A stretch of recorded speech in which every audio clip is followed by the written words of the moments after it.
Hello and welcome to Zestology, the podcast all about energy, vitality and motivation. I'm Tony Wrighton, and as I do, strolling around central London recording the intro to this podcast. Today, it's a smartest podcast. I've just picked 3 bits out of my previous guests where what they were going into was particularly smart, particularly in-depth, but in an entertaining way, because I felt like it was very relevant. So we've got Dave Asprey coming up, the man who invented bulletproof coffee, talking about brain and body and stem cells. Then we've got Dr. Pompa talking about water. This is an absolute must. If you're still drinking tap water, you might not be by the end of this podcast. And then we've got Todd White talking about alcohol and why some alcohols are very bad for you, but some, breaking news, aren't. So a bit of a different format today on Zestology, going back into the archives and picking out 3 of my favourite podcasts, 3 of the most in-depth podcast guests, and exploring those topics that I just told you. And the reason that I think they're all so good is the topics that could be super dry if it was just facts and figures of what makes you sick and what makes you well, but these guys make it very entertaining. So first one in this little smartest podcast is Dave Asprey, who has had stem cells inserted all over his body, including, as you'll hear, there's no other way to put this, in his penis. Why would a man want to insert stem cells into his unmentionables? It seems absolutely insane. Well, not if your stated aim is to live to the age of 180, which is what Dave Asprey wants to do. So, yeah, it's a bit bonkers, but that's what he's done. And here he is in this smartest podcast.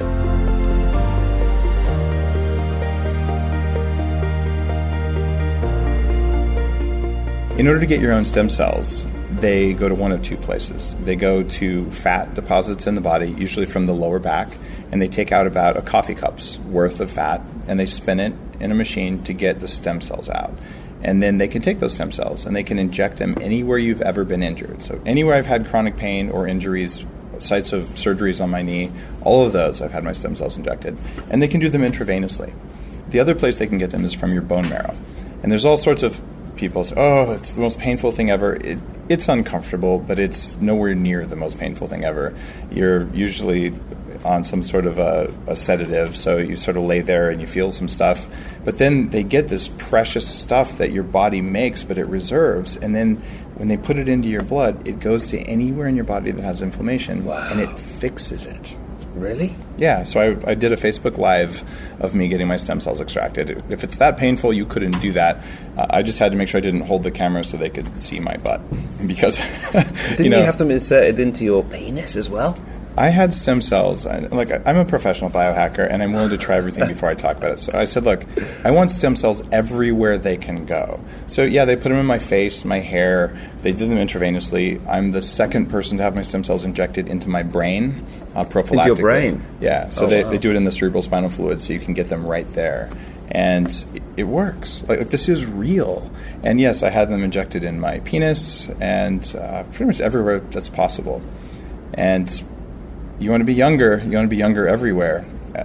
A lot of people ask, why would you want to live to 180? Because the vision of being old is that you're going to be infirm, you're going to have Alzheimer's disease, you'll have paper-thin skin, and you just won't like your life. And that is not my goal. My goal is to, when I'm 180, to look about like I do now. And I have no idea if I'm going to be able to look like this when I'm that old or not. But I'm absolutely willing to work to live to 180 and to die trying, because we're all going to die anyway. I just want to feel amazing until it happens, and I sure hope it happens in a very long time from now. And why wouldn't we make the small changes in our lives, in our environments now, to prevent the damage, so that even if we die at a normal age, that we have an amazing life until then? That's the worst case with what I'm doing. And the best case is I'm going to break some records. I'm okay with either one. Well, that's the important thing, isn't it? The quality of life. Yeah. Actually, whether you're 40, 50, 60 or whatever, as long as you're feeling good, that really is the most important thing. Yeah, feeling good and having a working brain. And all of us are afraid of that. And what happens in the research from Headstrong, half of people under age 40 have what's called early onset mitochondrial dysfunction. Big words. What that means is that the power plants in your cells, the things that make the energy that gives you your willpower, that gives you your zest for life, Well, they aren't making as much energy as they're supposed to. So half of people under 40 are old, and everyone over 40 has mitochondrial dysfunction. They just call it aging.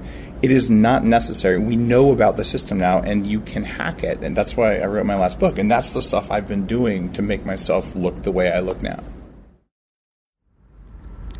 From living to 180 with stem cells to the problem of water and what we drink. Tap water is quite a kind of controversial topic. And I know it's controversial amongst my mates as well. If I'm in a restaurant and they bring some tap water, I'll be like, not sure I want that. And my mates will look at me in disbelief. As you'll hear in this little smartest clip that I'm going to play you in a second, they'll be like, why aren't you drinking the tap water? It's good for you, it's free. As you'll hear, there's quite a lot in the tap water that perhaps isn't so good for us. Here is Dr. Dan Pompa talking about tap water. On this trip, before we came here, we went to New York and saw Michael Moore's show. And he was talking about what happened in Flint, Michigan. Yeah. I'm ashamed to say that I didn't know much about it, and I don't think many Brits do.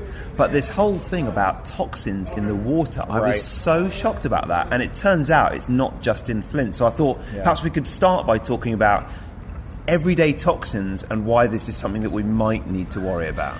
Yeah, Flint... When I first saw that, the Flint, Michigan whole thing that hit the media big time, I said, man, that's not just a Flint problem. This is a problem that's national, if not global. Lead in the water was made popular in Flint, but I said, wait till they start testing some of the other parts, at least in the States, because I have doctors I've trained around the United States, so I know where these lead levels are coming from. And sure enough, headlines then started coming out. California, Pittsburgh, Pennsylvania, where I was from. I mean, everywhere. 2,000, I think one of the articles that I said Friday, 2,000 places, tested higher than Flint, right? So higher than Flint? Higher than Flint. For lead levels? Lead levels. And this is like a pretty much a national health emergency in Flint. There's no doubt. You have to understand, lead in the water. You have soldered pipes, you have certain acidity that's pulling the lead from the solder out of the pipes into our water supply, whether it's your shower or your drinking water. And of course, then that lead ends up in us. Here's the unfortunate part, is that a lot of it ends up deeper in the tissues. So blood levels after a few days look normal. And that's actually what happened in Flint, and one of my frustrations, because after they switched the water supply, what happened is they kept testing children, and the lead levels were dropping. So therefore, the problem was solved, at least politically. But because they were like, it's fine. Can't absolutely. See it in the blood. Yeah, well, it's going down, right? What we're doing is working. But the problem is the lead, unfortunately, is being bioaccumulated in the tissues, the brain, the nerve tissue, the bones of the kids, only to come out later. And it's not just kids, it's adults too. Yeah, right? adults too, right. I'm saying kids because that seems to be the focus there, and no doubt it affects kids more than adults. But so the problem is that later in life, the lead comes out, whether it's the bone, wherever it's bioaccumulated, then it causes problems again. So they could end up going through puberty, and now all of a sudden lead's pouring out of the bones. Now, if you look at lead in crime rates, there's a perfect correlation. If you look at lead in pain, if you look at lead, I can get ADHD. You can keep going down the list.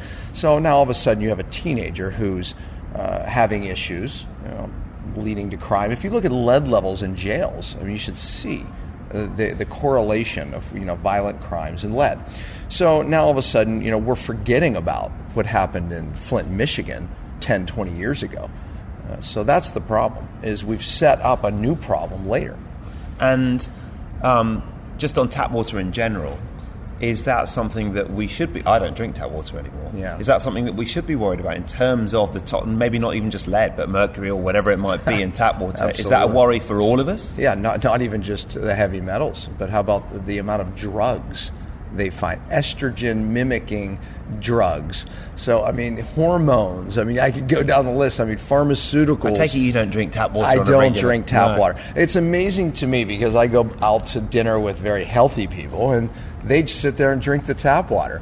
And And I'm saying to myself, really, it's like I'll send you a few articles, right? Or I'm going to start traveling with a test kit, that just picks up pharmaceuticals.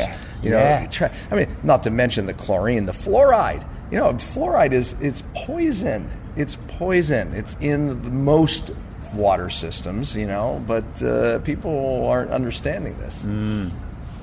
But sometimes they offer you filtered water, and I think, well, how filtered is it, actually? Yeah, you know don't what I mean? know, right? I'm sure it's run through a carbon filter, which... I've got a good filter at home. Yeah, of course. But, mean, you can... I mean, something as simple as an RO at home, reverse osmosis. Everyone wants to, this contraption. What about this? Look, RO takes out most of the bad things. Right. It's cheap. You can get one for $300, right? A point of service in your home. Do it. Don't worry about the minerals. You should get minerals from food, not water anyway. So everyone says, well, doesn't RO take out all the minerals anyway? Another subject. The point is, drink clean water, for goodness sakes. It's a great starting point. There you go. Dr. Pompa on tap water. And I've interviewed him twice, actually. So if you want to go back into the archives and find Dr. Pompa, then he talks... as you have just heard, very intelligently on all sorts of topics. Okay, now to a friend of mine, Todd White, the man who runs America's largest natural wine company. It's Dry Farm Wines, hugely successful, and he's really built it up through going on podcasts like this one. He went on Dave Asprey's Bulletproof Radio, and he's been on with Mark Sisson, and I think Mark Hyman as well. And just one of these people that's a kind of a great connector and has built this huge business from almost nothing by showing people how some alcohol can be okay. Only very small selection of alcohol. Most of it doesn't do you much good, as you'll hear. But I think in this podcast, all about kind of going really in depth in topics which can be a little bit kind of confusing to get your head around, I think Todd explains it really well. So here's how some wine is not so good, but some wine is okay. Alcohol is toxic. But we want to drink wine. No, of course we want to drink wine, but dosage matters. Yeah. So here's the thing. Alcohol is poisonous. So is water and oxygen in the wrong dosage. Right? Yeah. So virtually everything can kill us. Yeah. So, but alcohol toxicity is a real thing. People die every year from it. Now, you're not going to likely die from drinking 14% wine. I'm not suggesting that. But here's the other thing.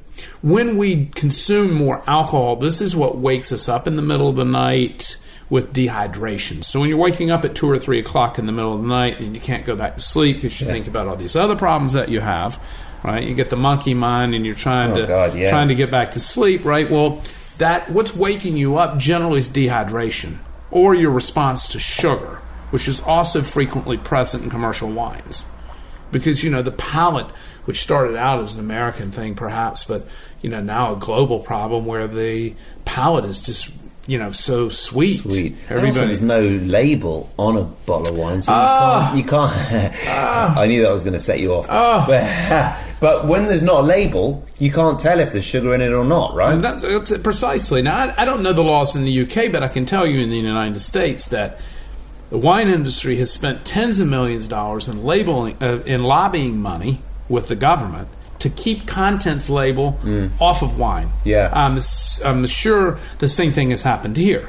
There is no contents label. Oh no, there's nothing. There's those bottles over there. No. Well, there's no contents. Well, I'm sure that the political structure benefits from contributions from the industry to keep contents label off of wine. It's the only major food product without transparency. Right? I have a real outrage around that, particularly since the U.S. government conspires with the wine industry in the United States. Do they? Absolutely. Is the wine industry that big? That absolutely. It's a multi-billion-dollar industry. Of course they are. The alcohol lobbying is one of the most powerful lobbies in the United States. So they have spent a lot of money and effort to keep contents label off. I'll tell you why there's not a label on it, because they don't want you to know what's in it. Like, what would be the bad kind of stuff that could be in it? Ammonia phosphates, heavy metals. Oh. Ammonia doesn't sound so good. Yeah, no, not so much. Defoaming agents. See, when you move wine from a tank to a barrel or from tank to tank, as you must do in the winemaking process, it foams. Oh. Well, in the natural world, you just let the foam go away. That takes a while. Yeah. In a commercial, you just spray it with chemicals and make it go away. right? Am I right in saying that gelatin is in wine sometimes? Gelatin, fish bladders, egg whites. There's all kinds of to preserve it. Well, egg whites and fish bladders for fining, which is to create lipidity, which is clarity in wine.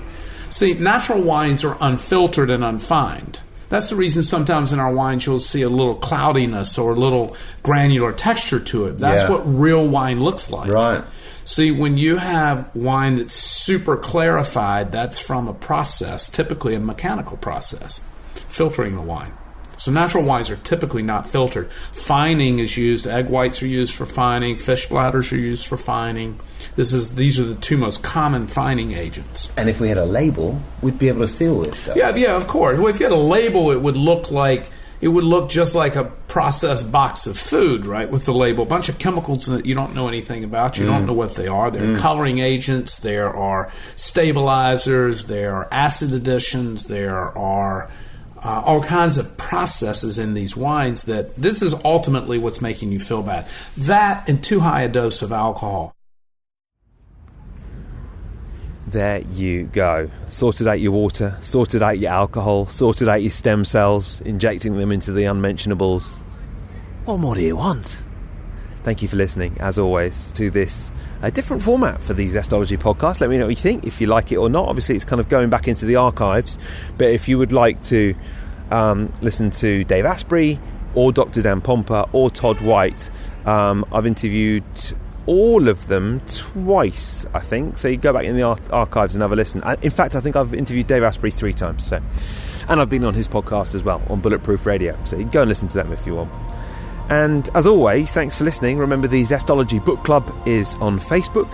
And if you'd like to get my 3 Zesty Things email every Monday morning, it's been quite satisfying, actually. I've been doing it a few months now, and I've noticed the click-throughs on my email have absolutely shot up. So it's just kind of 3 links to stuff that I've been using or reading or talking about or someone's brought to my attention that I think is going to help your zestiness. And you can head to tonywrighton.com and sign up for the 3 Zesty Things email. It's pretty clear once you get there. And then you'll get that every Monday. Simple as that. Right then. Thank you for listening. Maybe give the tap water a swerve tonight. And I'll see you next time.